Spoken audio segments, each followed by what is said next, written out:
Good morning, everyone. Tom Cronkite from Certified. I have Katie Stewart along with me, so we're mixing up the format a little bit for this month.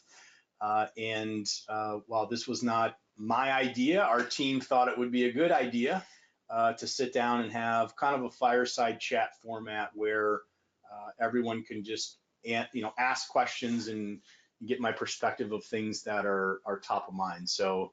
I think we had our highest registration for this event ever. For those of you newly attending, I'm Tom Cronkright. This is Katie on our team. She's responsible for customer success, total rock star in the certified group. We have many of them. And we have been doing these monthly webinars really to bring forward content that is fresh and trending in the industry, not specifically around wire fraud entirely, but more, taking a broad brush on some of the struggles that, or challenges, I should say, that the industry is facing around this issue of fraud in general. So today's going to be fun. Not sure what to expect because, the questions will start rolling in. But Katie, I don't want to take over too much time here. But why don't you do a little housekeeping maybe Sure. with the group and tell them what they can expect. Absolutely. So like Tom mentioned, we're doing Ask Me Anything. So any questions that you have for Tom, we would love to hear from you. So in the go to webinar screen, just make sure that you are clicking on the question field and typing your question. And then they'll appear here on our lovely technology that we have. So that I can ask Tom. We did ask a few in advance on social media and got some responses there. So we'll start off with some of those.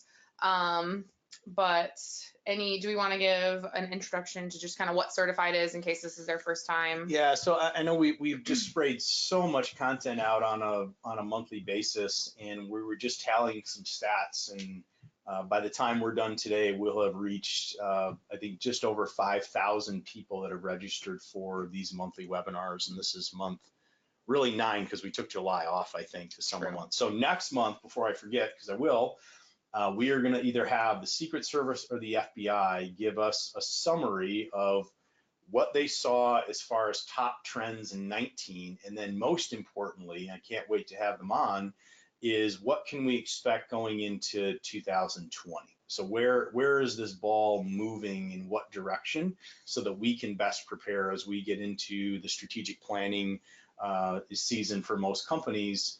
Where does this issue around security and in culture and strategy land for protecting against wire fraud? So quickly, Certified. So what Certified does is it just mitigates risk of wire fraud. It's that simple. We guarantee each wire up to $1 million, and we have the ability through identity confirmation and the ability to credential bank information that people can securely send wiring information for buyers or other companies that are sending funds into escrow accounts for a closing. And then on the flip side, after closing during the disbursement process, how do we make sure that those payments arrive safely into the intended account? So it's really both pathways that we're guaranteeing. Closing in on $1 billion a month that we're guaranteeing. So for all the existing customers on the broadcast, thank you for the support, the advocacy, the use, and it's only going to get better. We've got some really cool things in store over the next 3 to 6 months on the platform. So more to come on that, but. Cool. But yeah, with that, I'm all yours and yours. So any question, I'm told I don't get veto power. No. So we'll just, we'll roll here. All right, so we're gonna start with just more kind of like your background, personal. So you were an active attorney and then decided to start a title company. So tell us a little bit about that. Why did you start? Yeah, so everybody blames someone for getting them into the title space. I can only blame my partner Lawrence, and he would blame me equally. So quick story. Yeah, he and I met in law school, became best friends, started at the same firm here in Grand Rapids, large, very prestigious firm, and really migrated into the corporate practice group. So we were doing a lot of transactional work, business sales and things like that, and got exposed to the title industry through that practice. At the same time, we both grew up in family businesses, so we had this kind of entrepreneurial bug running, and we started a mortgage company and a real estate development company about the same time. So we have this interaction with title in three instances of our life, right? Like personally through a couple companies, professionally, and candidly, it just wasn't great. I mean, our experience was, we were kind of always waiting on title, and there seemed to always be mistakes, and you'd go to a closing, and then it just, so it all came to a head at the end of 2004 when we were closing on another investment property. It's right across the street from the main Sun campus here, right across the street from where we're sitting, actually. And the closing couldn't have gone worse. I mean, it went so bad that on the way back to the law firm, we had decided that we wanted to start a title company. Like, Yeah. if we're feeling this way, then others need to, others must be as well. And it wasn't anything like, I don't know, it was very fundamental. Like, what if a company communicated? What if a company owned and overcorrect their mistakes? What if a company was like really yes facing or forward as far as a culture? Right. And we just had the best work product that we could possibly do. And it sounds easy. I mean, building a company is just super hard, but it worked. Yeah. It worked. Sun Title's a great organization. My partner's phenomenal at running it. So staying kind of along those same lines, then you have Sun up and running and a mature company. What was it like transitioning from that to the tech startup that we have of Certified? Services businesses and technology businesses are very different. I think that was I had, and it was a very, very humbling 18 months as we got this off the ground, because what you think you're prepared for and then what you're faced with a lot of times are different. And that was exactly the kind of the story of Certified. Right. Because in technology, everything is kind of due at once. I mean, especially in the security space, you build a platform and you're being compared to, the best and most well-funded and established platforms out there, especially Right. solving for the number one problem in the industry. And I think that's what was the hardest to come to grips with, is the fact that, we're going to get this fundamental frame and the thing on the rails, and it just takes time to develop all the feature and functionality that we have now. It took us about 12 months. Right. But what's nice is now that we have that, the philosophies of Certified and what it does and why it does what it does are still the same.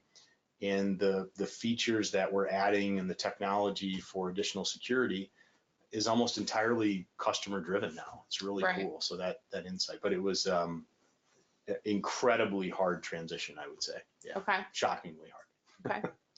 I've got a good question that's come in here. So how many fraudulent wire instructions have we stopped at Certified?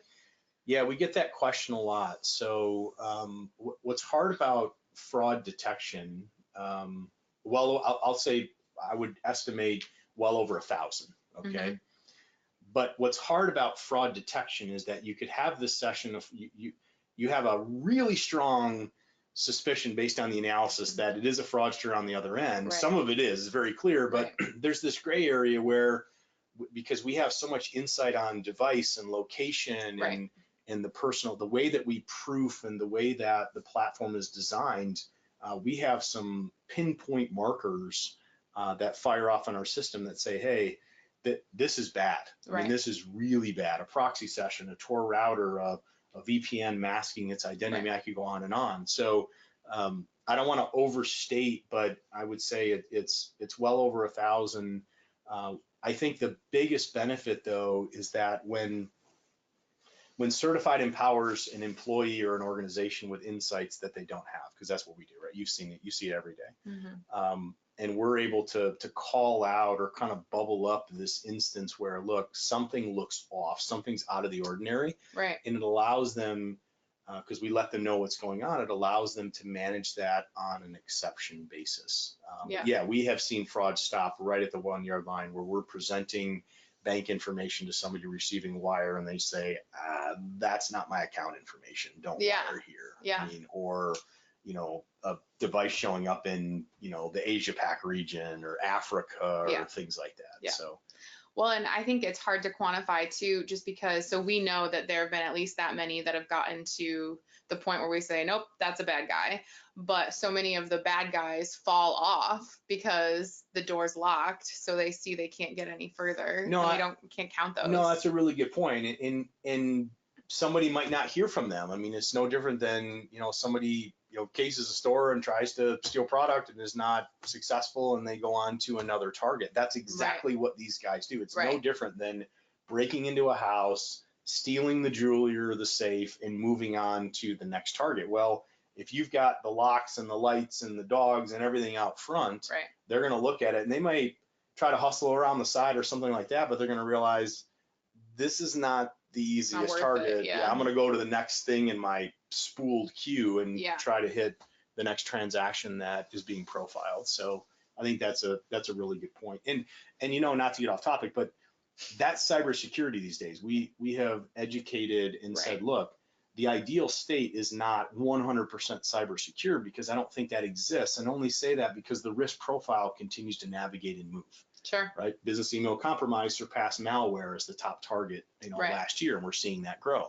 So with that, this idea that the continued investment in making sure that we've done the work, we are the most secure house or building on the block, and we're going to maintain that level of security and let them move on to somebody that is, that's an easier target. Yeah. Sure. Do we see any indications that fraudsters are targeting specific regions or markets in the US?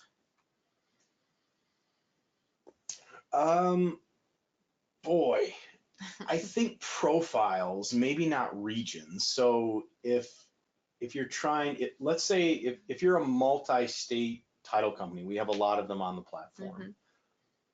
I think there's a couple different, maybe some common denominators. What we have seen is a migration to some of the rural, more trusting markets. Okay. And those are the most susceptible, because a lot of times you have maybe some smaller, fewer title company players. You don't end up in split closings. And sometimes there can be this idea that wire fraud is a big city problem. If I'm in northern Michigan, wire fraud's a Grand Rapids and a Detroit problem. If I'm in Illinois, that's absolutely a Chicago problem, maybe a Springfield problem, but mostly Chicago.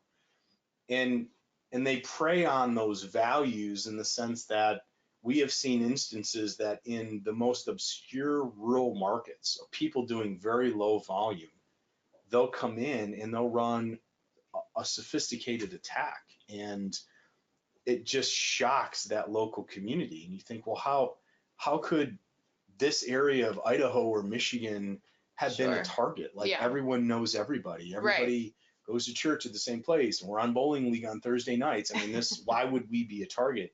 And it's that susceptibility. So the other is higher value zip codes or regions. Okay. Especially those, we've seen a trend towards, as they migrated to approach buyers earlier in the process, looking at large earnest money deposit transfers. Okay. Sometimes before title even gets involved, or large like cash sales. They're in for the big slug of money, and frankly, they don't care where they get it from. So I think rural, because of the cultural values, and then more of the trending markets where you have the higher average sale value. And the thing is, all that information is readily accessible online, right? They don't have to guess. So for the cash sales, why is that a higher target? Just because it's one less party involved with the lender? It's one less party with a lender, but the big transfer of money is coming from the consumer. So whenever they get to the consumer, if they can take the institutions out of it, right? Mm-hmm. If they can take the bank to the title company vector out of it, because that security is much greater than a consumer to a title company. Right. Because there's no muscle memory and they're the in title.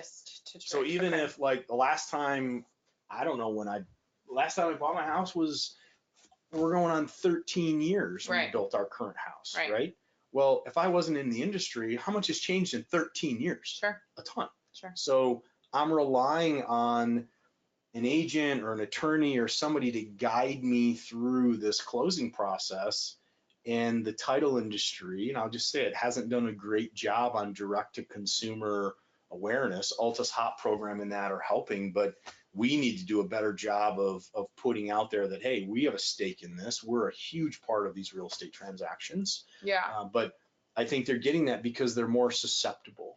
So we've seen instances now where the buyers are targeted sometimes right when the purchase agreement is signed. Title hasn't even been ordered yet, but the title Right. company gets spoofed, Yeah. or the real estate agent or somebody gets hacked, and all of a sudden it's like, hey, I'm going to create this fake email, act like I'm forwarding it to you from the title company, and they're asking to wire the funds. Right. And then the money's just, money's just gone. Right. Okay. Yeah. It looks like this is a follow-up question kind of on that. So any more aspects to that vulnerable or trusting rural profile that people should be aware of to determine how at risk they might be? That's a good question. It's hard to say at risk. Well, there are things that you can do. And we have been a huge proponent of this, is that early education to consumers and your vendor partners has to take place. Right. So if you're in the title space, or you're in the lending space, or if you're in the legal space, and you take, I call it the 80-20, right? 20% of my vendor partners are driving 80% of the business. It just is always, Mhm. right? Mhm. Probably 15% are driving 90% of the business. Remember when we ran these stats? I got Brent, our IT manager, in here, right? So we ran these stats, and it really, if you look at it from a clinical basis, it cuts really close to those numbers. You have to go out and you have to start a lunch and learn series or a Con Ed to read them into this issue so that their awareness is heightened. I think education and awareness, putting two-factor authentication on their emails, notices that we provide our customers to provide them, Right. of putting this information out there early in the transaction. So susceptibility, I think, is in direct relation to how well and how aware people are about the issue. Sure. Right. So I was speaking with the FBI recently, and I asked a question. I said, well, if the title industry isn't having a conversation with buyers early, and let's say you're the real estate agent and you're not having a conversation about wire fraud, Right. and the lender didn't mention anything, and the first time they hear about it is from a fraudster impersonating one of us, Right. that says, hey, pursuant to whatever law they're making up, you need to wire these funds in at least 30 days before close. Yeah. That's not necessarily wrong information, because it's just new information. Yeah. It's the first time Sure. you're hearing about it. That sounds right. I think no different than in the awkward conversation where somebody has to own, the carrying of the conversation, of the dialogue. I think we as title industry participants stand to gain if we own this conversation, Mhm. right? So I think you have to assume that they have basically no knowledge. The buyers and sellers have no knowledge of wire fraud. Totally. Right. And then the onus is then on the title companies to be the one to educate them. Totally. You have to assume not only do they know nothing, that they don't stand a chance against the sophistication of fraud, because Right. they don't. Right. I mean, if you ask the Secret Service or the FBI these days and the cyber division what keeps them up at night, the number one thing is social engineering. Yeah. Because it is pitch perfect, it's timely, and when it comes in so incredibly believable Mm-hmm. that unless there's any indication that somebody should tap the brakes and raise their hand and confirm, they're going to follow the instructions. So not only do you have to make the assumption that this is the first time they're hearing about an issue, and you can say, well, Tom, it's been all over the news, and I read the NICU and I read all these things. Yeah, we read it. Yeah. But they don't. Yeah. Right? Even if this is their fourth house they've purchased, you Sure. can't make this. And then you have to make the assumption that no one else is going to tell them. That's Okay. the other thing. Yeah. So yeah. They don't know. No one else is going to tell them. So if I want this to go well, I have to own that. Now, through education for your referral partners, there's a huge opportunity where you can bring that out earlier in the process. Right. Great. All right. Getting some good questions in here. So the next one is, why can't the sending bank confirm that the receiving account is a legitimate account, or not know that it's fraudulent? There's a couple. it's way above my pay grade, but what I know about it is this, right? Chairman Powell was directly asked this question earlier this summer in either the House or Senate subcommittee. Mm-hmm. And there has to be some reason. I mean, we have to understand. I mean, I spoke recently to one of the largest banks in the country, and this individual was, part of their technology team. And just one bank was moving between $4 and $6 trillion a day over 120 currencies. Mm-hmm. So the idea that we could put in this visibility where there was some type of matching, because I fundamentally agree with the idea, right? Yeah. If I'm the custodian or the trustee or the escrow officer of funds, right? I have somebody else's stuff, and part of my job is to get that stuff safely to the right account. And I'm not making any of that up. I'm being told that it's coming in, and I'm being told where to send it. Yeah. Right? So I'm just kind of I'm the delivery mechanism. But yet with this new risk profile, I'm kind of left out here without adequate protection from the financial industry, right? From the rules of the game that I have to follow to make that stuff transfer, the money transfer safely. So that's easy for us to say because you have these kind of finite instances. There's about 24 million wires that take place in real estate every single year. Right. That's a small fraction of all of the other wire transfers that are swirling around the globe on a daily basis. So there must be something. He punted to state law and some issues there. I just think there must be such a greater impact that it would have on the global financial ecosystem. Yeah. That hasn't been fully dissected or explained. That's the only thing that can rationalize in my head, because sure. I mean, you want to get legislators to move, you have voters that are concerned about an issue. Voters are losing money. So why aren't we figuring this out fast enough? And I think it's just it's a complex issue. Well, and I've heard you talk before too about the know your customer rules and how that's not exactly working because we can know as much as possible, but still doesn't. Yeah, well, the know your customer is a premise under the Dodd-Frank that we should have visibility, greater visibility in who is opening up bank accounts. Right. Great premise. Until you have a fraud community that gets really good at recruiting money mules, so law-abiding citizens that think they're helping some cause or a newly created friendship online. Yeah. So it'd be no different than if I got a message and I curate this relationship with, some business owner overseas about real estate in the US. And at some point I get a request saying, hey, would you like to go in partnership with me to buy and renovate, commercial deals? Just go down to the local bank here and open up an account. I'll walk in the front door. They'll know who I am. Sure. No red flags at all could ever go off. Gotcha. But yet behind the curtain, I'm getting duped as what, like a non participating money mule. Yeah. Because they're using that account to launder money, and that's the challenge. Is that these people are walking in the front door, law-abiding citizens. Yeah. Opening up an account, and unbeknownst to them, it's going to be used for financial crime. Right. So they do technically know their customers, but they absolutely know their customer. The problem is you can't get to intent, right? It's not know your intent. It's know your customer. Yeah. And that's the biggest struggle they have. I mean, we don't have time during this call, but some of the ways that they solicit these people are amazing. I mean, truly amazing. Yes. Yeah. I know we talked about that on a previous webinar. Yeah. Yep. Crazy. Okay, so the education aspects sound really crucial. What other advice would you give title companies or brokers about handling instances of wire fraud?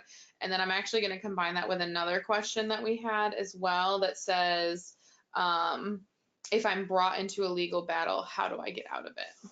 Good questions, guys. I think the level of preparedness, this is an area where kind of ounce of prevention, pound of cure. Okay. The organization has to be, I think, willing to create a culture around this issue of cybersecurity and compliance. I'm on a panel for a large organization in November, and we had a call yesterday with the other panelists, and it's this idea that came out of the discussion that cybersecurity is everyone's job now. Mm-hmm. It's not just before, well, they're hacking my data, they're trying to get into a node and, maybe, take down a computer or something and get some ransomware. But if they're just trying to trick my people, then now the people are that entry point. So it's everyone's problem to stay alert. So how do you get to a point where you elevate this need of cybersecurity within an organization? Mm-hmm. And it starts with transparency and it starts with training. So transparency is, hey, the industry has a problem and we haven't communicated this maybe as clearly as possible, but we've had problems too, and let's show some examples. I think the leadership of the organization has to come into the light on this thing and say, we're the same. I mean, as good as we think we are, because we're in the industry, we're going to continue to be targeted. Sharing those examples and then using those as trainings for people. People want to do a great job. You have Right. great people doing tough work under time constraints and pressure. The last thing they want to do is fall prey to some well-crafted Right. email, right? So I think creating that culture starts with the leadership and then putting the tools in place for the employees that they can win every day, Okay. right? So phishing your employees, for example, hiring a third party. If you want some referrals, we can give you a handful of companies that are really good at this. Mm-hmm. We use this at the title company, we used it at Certified. I mean, you have to have repetition of how susceptible your people are Right. to falling prey to company related emails, to personal related emails. Right. Because if they phish you, you're an employee, they phish you and they get into through social media, Mm-hmm. kind of the underbelly of your network or in your system, they just cross that over to the enterprise just like that. Sure. So I think that's the biggest thing that we can do. And then once we have that internally, again, it's going to our top vendor partners and saying, hey, this is the journey we're on. Explain to me what you're doing to keep your data secure, Right. to keep your network secure, so we're not exposed Right. because there's a breach. What do you do if there is a loss? Again, this is where you have to appoint somebody. You have to have a disaster response plan in place, and you have to have somebody that quarterbacks that recovery. Right. The detection, the notice, the instance of how to recover. We'll put into the chat right now a link to the white paper, Mm-hmm. When Minutes Matter. It is the leading wire fraud recovery roadmap. So what we did is we took it minute by minute to say, if there's an instance, here's what you do.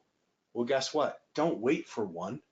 Run the play. Yeah. Call your bank, ask them who to contact, what information you need, call the local FBI or Secret Right. Service field office, make that relationship, maybe call local law enforcement and see if there's a connection point there. Like, do the drill. Yeah. Document that drill. We have it documented for you, but just fill in the names and where to go. Yeah. Because if you don't jump on this in the first 24 to 48 hours, the chance of recovery is.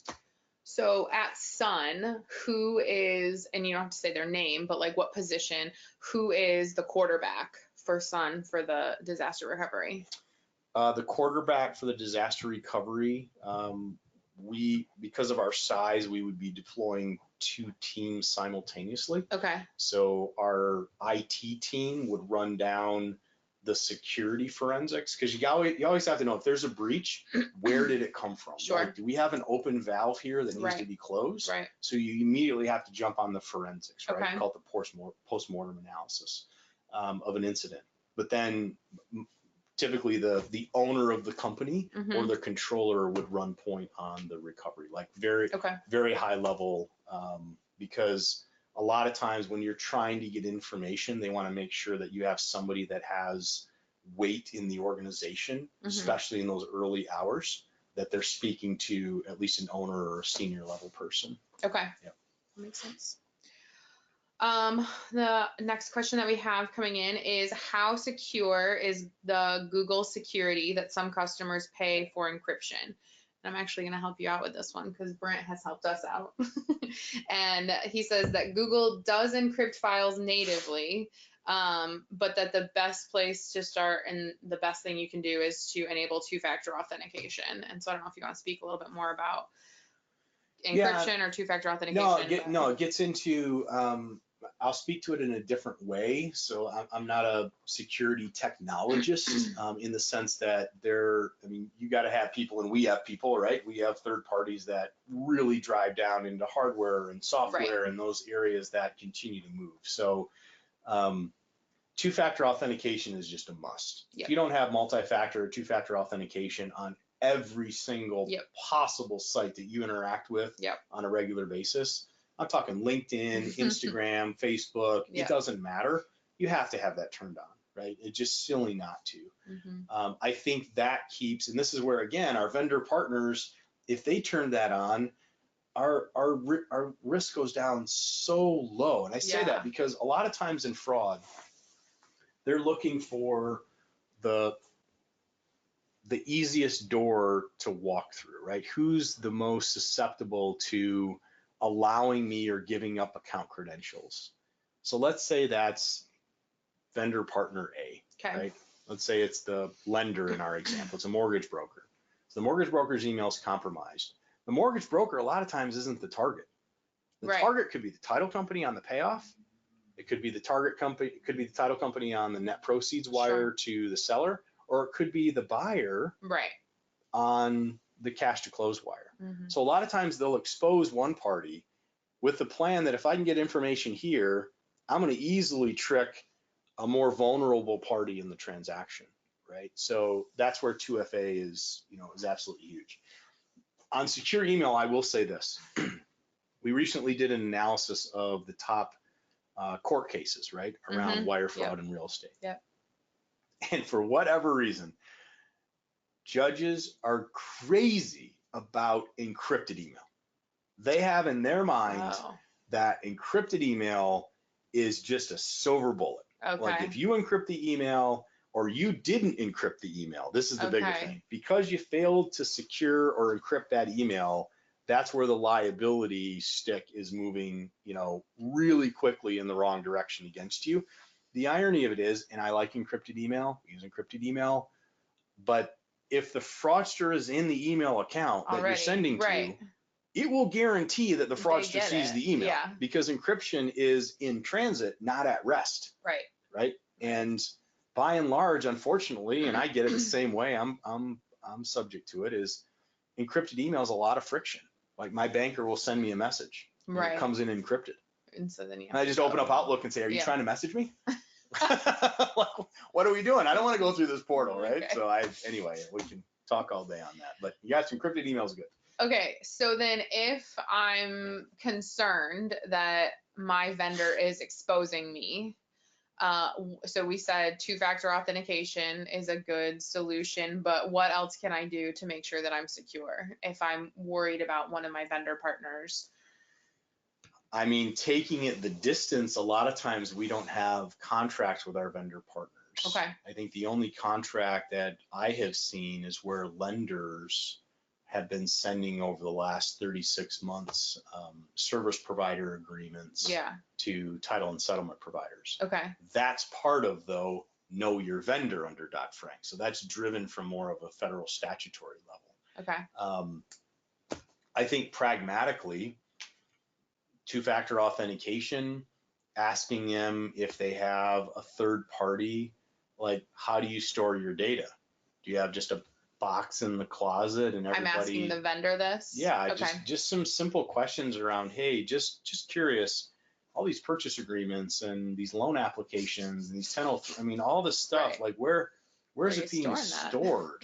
And do you have the certificates and do you have a third party that monitors the safety? Is it being backed up? That's the other thing. So like, what is their overall kind of hygiene? And it's a little bit of it's a weird conversation right now to have. We had an instance at Sun where in less than a month, we had 3 attempts that we traced back to a certain mortgage broker.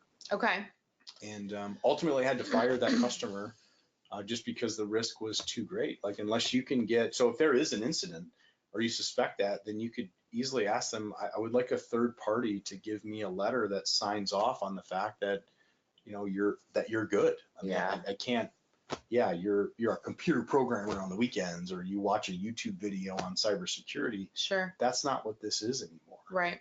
So taking it a step further, the industry doesn't do this, but other industries are starting to consider cybersecurity or network indemnity clauses in contracts. So because again, every single sector is struggling with this. So if I'm a manufacturing firm and you're a supplier, there's going to be terms we'll start to see that says, look, if you're breached and I send a payment to you because your system was hacked and you don't get the money, I'm out. That's not my responsibility. Right. Or if through the communication you led to some infiltration of my system because your system was penetrated, then you'll foot the bill for that cure. It's a big issue now. Gotcha. How often should we conduct phishing tests with our employees? One, you have to conduct one right away. If you've never done this, you have to get a baseline. So you couldn't start that too early. Okay. And the same thing is with a penetration test on your system. So two really forms of testing. One is you hire a third party to just absolutely come at your security infrastructure, your hardware, your network, and then send to you a report, right? Get a pen test report on what the vulnerabilities are, high, medium, or low. They're usually ranked. And then you start that cure process. Important to hire that through an attorney so that report can be kind of shrouded with attorney-client privilege. Okay. I'm not giving legal advice, but just have your attorney involved in that process.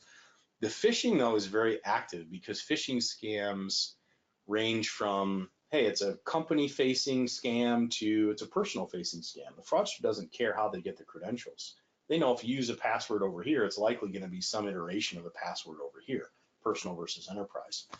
I would say quarterly at least, once you get into a rhythm of phishing tests, and then use those examples. You don't have to use this to shame employees of clicking on well-crafted emails or something like that, but use them as examples and go department by department. If you have one department that is just click happy on everything, maybe you got to huddle them separately and say, look, guys, we only had a 4% click-through rate in this department. You guys were 18%. Right. So we're going to double down on training, and then use that as continual training for for staff meetings or just your organizational development. So do you make that public then, like the results of the phishing test? You sanitize the You sanitize who clicked. Right. Absolutely. Say, here was the email, here was the click through. So it's not just click through. You want to measure how quickly they click, and then what are they giving up? So are they giving up login and password? So you'll say 56% clicked on it, 14% put their username and stopped, and then 6% put their username and password and went the whole distance, gave up the keys to the account, if you will. Yeah. A third party, Google has a great starting quiz, a quiz that we can give to everyone after this, but having a third party that the better, and it seems kind of like, this is kind of torture for my employees, but the more you can personalize those phishing requests, the better they are, because the more believable. Right? Sure. You do it around a company charity or an upcoming event or payroll or something that you're like, oh, wow, this must be coming from IT or from someone in the organization. Really trust it. Okay.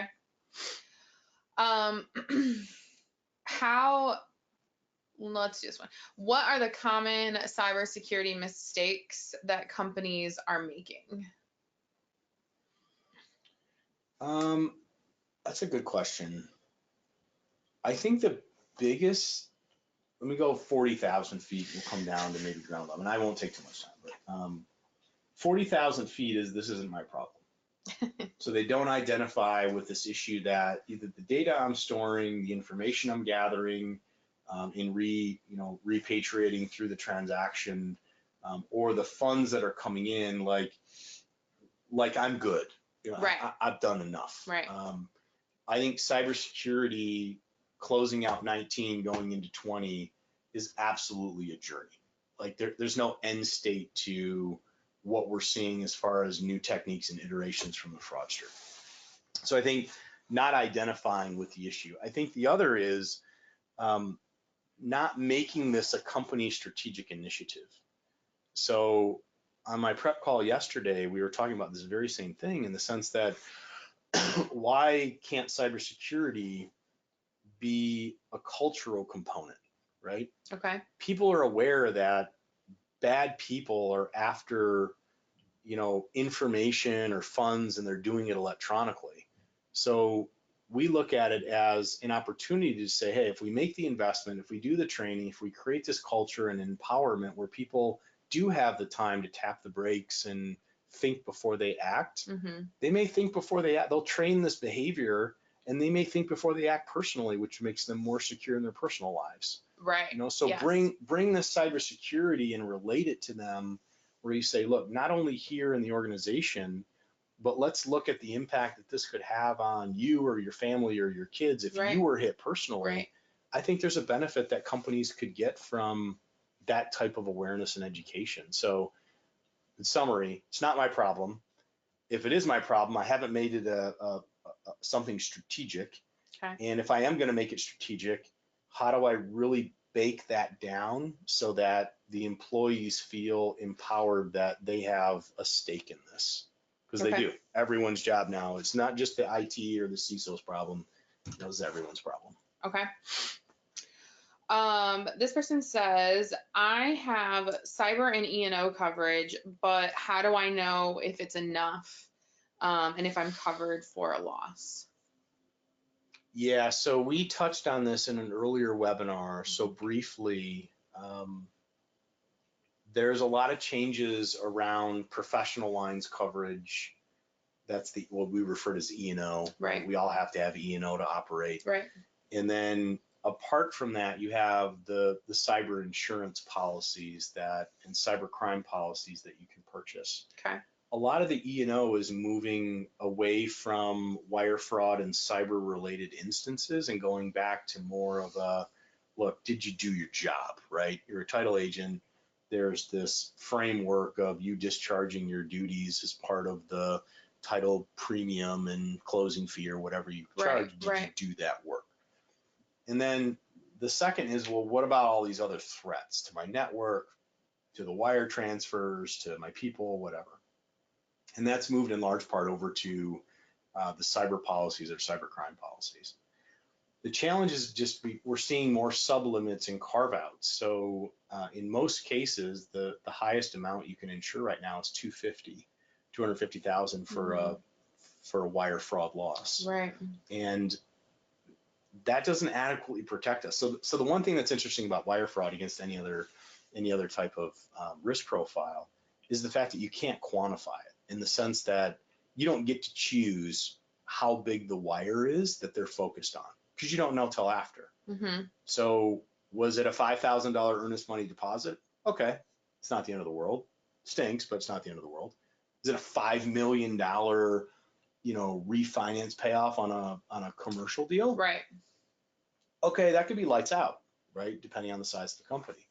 So I think and the policies are tough to read. I mean, isn't a lawyer, you just like, oh my gosh, this is so hard. Sit down. You got to be working with an agent that really understands this landscape, is connected at a high level, right? That says, okay, what's the swim lane right now of coverage for my E&O? Where does it start? Where does it stop? Okay. And then have specific examples. If my employee was tricked, it looked like the wiring information came from the seller, or it came right from the seller's, email account, and we wired 180,000 in net proceeds to the seller and was unable to get any of it back. Right. Am I you got to get this in writing where they're acknowledging these fact scenarios. Right. Flip side, buyer asks for wiring instructions, or I have or even before, this is the thing, even before we got a title order, we were spoofed because the real estate agency email was compromised, and all of a sudden the buyer wires to a fake, title account or escrow account that looks like it's ours, but it was going to a fraudster. And now I get sued. That's the thing. Right. I wasn't participating or complicit in this at all. And now I'm in a dogfight in court on what I could or should have done that would have alleviated this from happening altogether. And you just have to be clear on how you position those questions to your insurance agent or broker and see what they respond with. So not only am I covered or not, what level am I covered for? So you can have a $5 million cyber policy and you have a sub limit of 100 grand for wire fraud. Yeah. You got E&O companies that say we provide wire fraud coverage up to 25 grand. Right. 25 grand doesn't even get you to the drinking fountain in court. I mean, you're not even anywhere for 25 grand, right? True. You're just trying to figure out how you'd even answer the complaint, let alone any procedural, or litigation process. So. Okay. Big issue. Big issue. I'm going to back us up a little bit because we had some follow-up questions from the phishing conversation we were just having. So they said basically, besides the phishing piece, what are some other deterrents that we can use to scare fraudsters away? Some other deterrents that you can use to scare fraudsters away.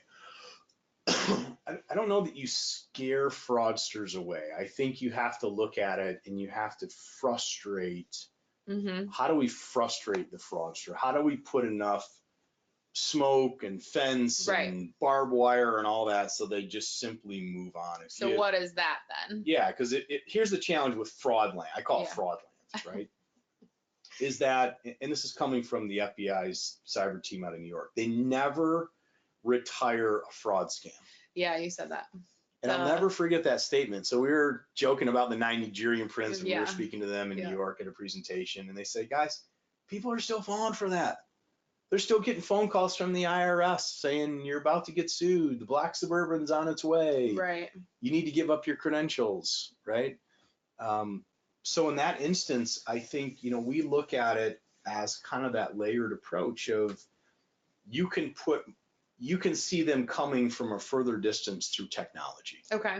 That's the one thing. If you haven't looked at every possible option so that bad things coming into the network are screened and immediately put into, a silo, a bad silo, then you haven't done enough for your employee base. You're not setting them up for success. Right. So I'll use an example. Some type of email monitoring like Mimecast, right? I'm not paid by Mimecast to say this. I just love those guys. They've built a great widget and they have consortium level data. What that means is if I see an email and I flag it as, this is, don't accept, or someone else in their network has seen it, we can put in, we get the benefit of not only all their other customer base that has seen all this spam, and we don't even see it, or if we have something really malicious, we can kind of report that back into the consortium pool to say, hey, watch out for this one. And then the entire network gets alerted almost in real time. The other thing you can do is you can customize the types of emails and language that are coming in that get flagged. Right. So for those of you taking notes, we use the following keywords that we talk about. The word kindly, right? Using the word kindly is just a telltale sign that a fraudster is behind this communication, because we just don't use it in the US. And if you do use it, stop using it, because now no one's going to read your email. Secondly is lowercase I to describe, the possessive me. And what I'm being told there is that they're translating into these programs and it's not picking up to capitalize that I individually. Sure. So you could program to say, hey, space followed by a lowercase I followed by a space should immediately get flagged and put into an exception pool where IT looks at it. Right. Any truncation of the word wire or funds transfer, and you can iterate these things, should immediately get flagged. And they're not all going to be fraudulent, but it's not so much scaring them away. It's just if you're silent and they know that, hey, I know I'm sending it to Tom's email, but he never responds, then at some point, the fraudster is just going to go away. A lot of times they just go away. They may come back in a different vector or a different angle, a different strategy, but I think that's the thing. We take it a step further. I don't really recommend this always, but when we have a live one on the line, we typically fish them back and we just kind of screw around to see how much they know in the organization. We've had a ton of fun. Maybe I should do a we fished them back webinar of all the different things that we are screwing around with bad guys on the other end. But no, I think it's, getting with either your IT or a consultant that understands, like, October 2019, what is the best security stack for email, for malicious email detection? What about, intrusion detection in the system? And these are all very inexpensive programs you can scale. Right. Yeah. So I'm just going to add on to that. Yeah, please. Is when we think about like those layers, so it's the hardware, software, people, and processes. So you talked about kind of the software behind the email, but then 2FA is another one that's just like, they're going to keep knocking against the wall and then eventually just go away, right? So like you said, we can't necessarily scare them away, but they just can't get through, or it's too difficult for them to get through. Yeah, the other thing you have the ability, I believe, in Outlook, is that right, Brent, where if it's an external email, then you can set a banner that says this is coming from an external source. And here's why that's important. The computer's smarter than we are.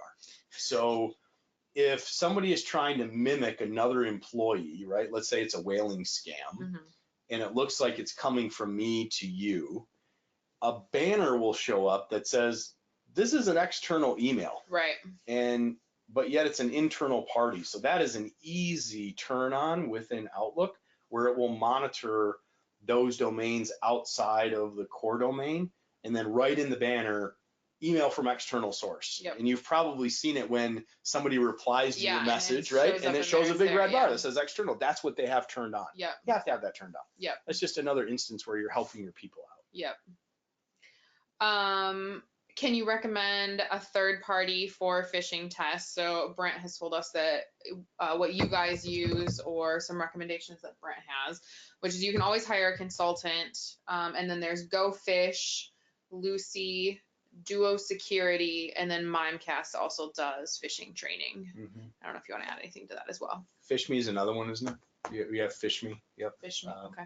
But again, what I like about the third party, especially what you want to have is work with a vendor that says, hey, do you custom tailor these? Do you have a starting point in, I always ask for financial or legal services. That's really close to kind of title, right? Okay. It's high security, it's very transactional based, different than healthcare or manufacturing. I mean, you got to get into the kind of the nuance.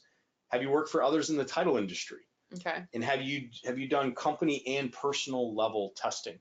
And then on the back end of that, do you create a training stack that we can use? So rather than just saying, wow, good luck, right?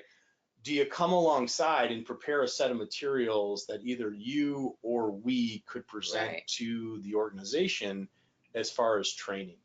And then once that's done, can we refine those phishing tests to really train around the nodes of susceptibility that the group has? So if it's just the number one phishing lure, again, is just a generic PDF that says invoice, right? I mean, it just comes in, usually comes in through a Google Drive doc or a PDF.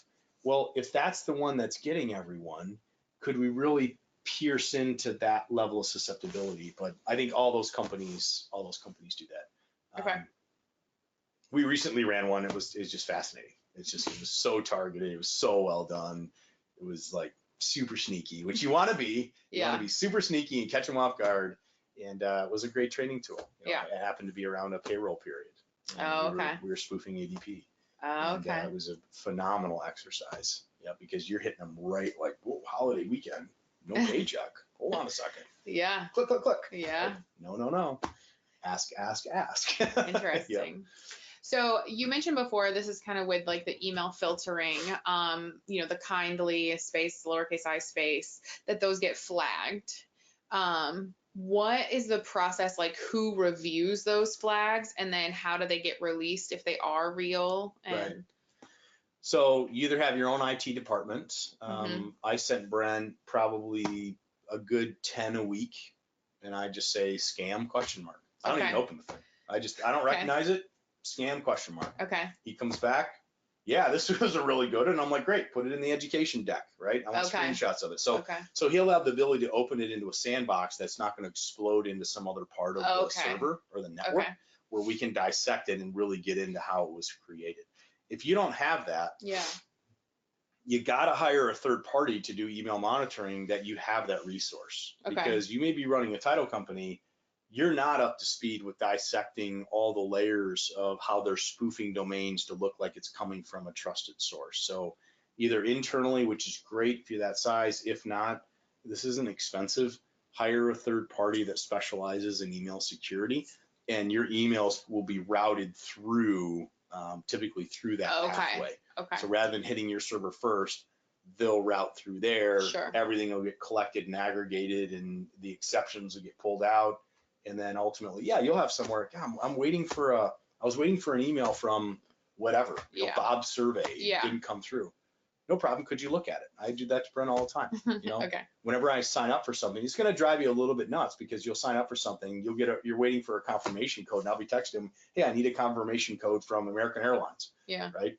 But that just means that we're drum tight. Right. And then on an exception basis, they can see him coming in and putting you through. And in the other case, I would just need to email whoever that third party is I'm paying and say, like, are you seeing this in the filters? Yeah, you'll get used to it. But I can tell you, roughly 10 to 12% of our emails, on a monthly basis, are flagged as spam or some type of nefarious email. Wow. That never even hit the employee 10 to base. 12%. That's okay. a lot. That's a This lot. is not a small number. This is 10 to 12%. Once you turn it on, you could be getting 20% to start, and then it'll narrow down as the Okay. fraudsters see Sure. it. All right, this is less of a target. Okay. And not only does that cost me time, because I have people sifting through things they shouldn't, Yeah. but it's only a matter of time. They're going to click on something. Right. Right. So we just keep it out of their stations altogether. All right. So It's I'm a going great question. to wrap us up with last question here. So we're finishing up. Where do you see wire fraud trends going in the future? And what do you see as kind of the biggest challenges and opportunities in the title space? I think, except for some act of Congress, like we were talking about in the beginning with the Federal Right. Reserve or something, and that's not even going to solve for all of it. They'll find their way around something, but that would be a really solid step forward. I think, save that from happening, we're going to continue grinding down this path that we're on, Mm-hmm. where the fraudster runs plays, has success, fraudster refines the play, has some more success, continues to refine the play, pivots to a different angle within the transaction. Just think this year. Buyers targeted the first Right. week of the transaction. Right. That was not happening. Mortgage payoffs start to accelerate. Right. And now with refinances, the cash out portion of the refinance is now getting diverted. So every year you end up with these instances. I think what is true, and I hate to say this because I'm an optimist by nature, the level of social engineering is going to be incredible going into 2020. Okay. They're spending more times in accounts. I think they're curating the story longer so that it's more believable. I think they're investing more in these frauds before they show up. And a lot of times they show up and it's just one or two communications because they're so perfectly drafted that boom. Yeah. Right. So even those nuances are going to be more challenging. So I would say the challenge is if we're going to continue to rely on callbacks and encrypted email, it's not holding the line. We have to be doing more, right? Mm-hmm. So whether it's certified or some other platform like we talked about in layers of security, I'd be buying up as much of that as possible, because the opportunity is this is a sustainable issue. Mm-hmm. So yeah, I got to do a 40-year search, and I got to check taxes, and I got to check HOA and any other liens and encumbrances, and I got to meet the marketable title standards. I get all that. We get no credit for that in the industry. Right. What we're graded on right now is a closing experience. Yeah. Bad closing experience if fraud takes place. Good closing experience if we did our job and everybody safely leaves the closing room with, Right. keys and checks or wires or whatever it happens to be. But I think in there lies the opportunity for the companies that do this, that articulate, right, to banks and to law firms and their referral partners, that they've created a security stack, that they have insurance. I mean, our product backs it by $1 million. They have a backing that protects everyone. Right.